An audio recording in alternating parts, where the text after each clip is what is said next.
Hello friends, welcome to my channel just simple blog. তো বন্ধুরা, আজকে তোমাদের একটা দারুণ একটা রেসিপি দেখাতে চলেছি। সেটি হচ্ছে মাছের মাথা দিয়ে চাল কুমড়োর রেসিপি। তো রেসিপিটি প্রথম থেকে শেষ পর্যন্ত দেখো, তাহলে কিন্তু বুঝতে পারবে। চাল কুমড়োটি প্রথমে দুই ভাগ করে নিয়ে তার খোসা ছাড়িয়ে নিয়ে কুচি কুচি করে কেটে নিতে হবে। দেখুন, বটি দিয়ে চাল কুমড়ো কতটা সুন্দরভাবে কাটা যায়। আপনারা চাইলে ছুরি দিয়েও কাটতে পারেন, কিন্তু বটি দিয়ে চাল কুমড়ো কাটা সবথেকে ভালো, কারণ সুন্দর সুন্দর সাইজ হবে। তো সম্পূর্ণ চাল কুমড়োটা কাটা কমপ্লিট হয়ে গেল। দেখতে পাচ্ছেন যে চাল কুমড়োটা ঠিক এইভাবে কিন্তু কাটতে হবে। তো এর সাথে সাথে লাগবে হচ্ছে আদা, জিরে এবং কাঁচা লঙ্কা। তো এইগুলোকে একসঙ্গে পেস্ট করতে হবে। মশলা বলতে কিন্তু এইটুকুই লাগবে। তার সঙ্গে লাগবে হচ্ছে মাছের মাথা। তো এই মাছের মাথাটা লাগবে। তারপর কড়াইয়ে তেল দিয়ে দিতে হবে এবং তেলটাকে ভালো করে গরম করতে হবে। এবার তেলের উপর দিতে হবে চিরা কাঁচা লঙ্কা 3টে। এরপরে দিয়ে দিতে হবে কেটে রাখা চাল কুমড়োটা এবং চাল কুমড়োর উপরে দিতে হবে 1 চামচ লবণ এবং তার উপরে দিতে হবে পরিমাণ মতন হলুদ গুঁড়ো।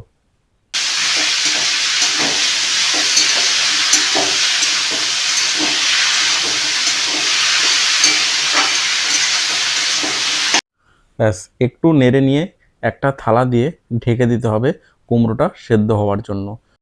একটু পরে আবারও থালা সরিয়ে দেখে নেবেন যে কুমড়োটা সেদ্ধ হয়েছে কিনা। একবার দুবার নাড়িয়ে আবারও থালা দিয়ে ঢেকে দিতে হবে।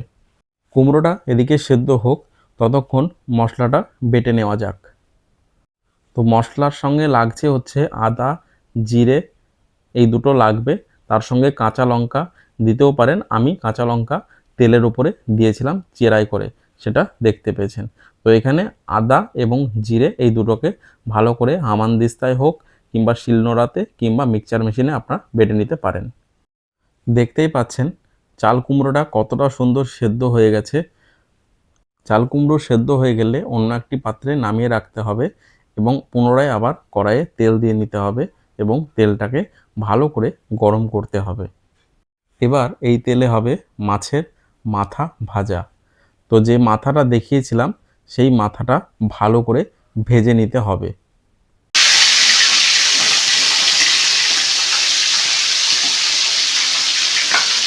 মাছের মাথা ভাজা হয়ে গেলে অন্য একটি পাত্রে তুলে নিতে হবে। এবার ওই তেলের মধ্যে দিতে হবে 5 ফোড়ন এবং তার সঙ্গে লাগবে 2টো তেজপাতা এবং তার সঙ্গে একটা শুকনো লঙ্কা দিয়ে ভালো করে একটু ভেজে নিয়ে তার মধ্যে দিয়ে দিতে হবে কলাইয়ের ডাল।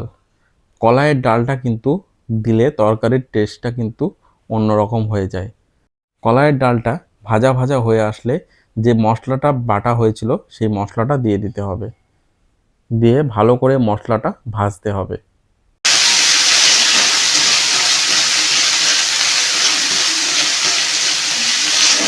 মশলাটা ভাজা হয়ে গেলে আগে থেকে সেদ্ধ করে রাখা চাল কুমড়োটা দিয়ে দিতে হবে, দিয়ে ভালো করে অনবরত নাড়তে হবে।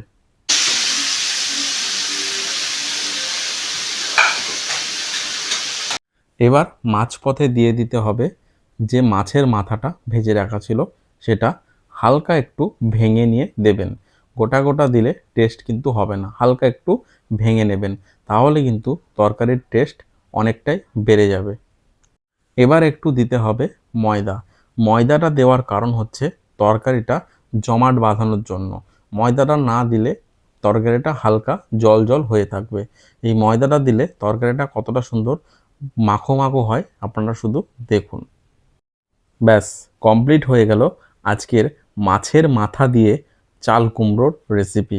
যদি রেসিপিটি ভালো লেগে থাকে অবশ্যই চ্যানেলটিকে সাবস্ক্রাইব করবেন এবং ভিডিওগুলি খুব খুব শেয়ার করবেন। এরকম আরও 100 ভিডিও এই চ্যানেলে আছে। প্রত্যেকটা রেসিপির ভিডিও কিন্তু এই চ্যানেলে পেয়ে যাবেন। অবশ্যই ভিডিওগুলি চেক আউট করুন। তাহলে দেখা হচ্ছে আবারও একটি নতুন রেসিপির ভিডিও নিয়ে।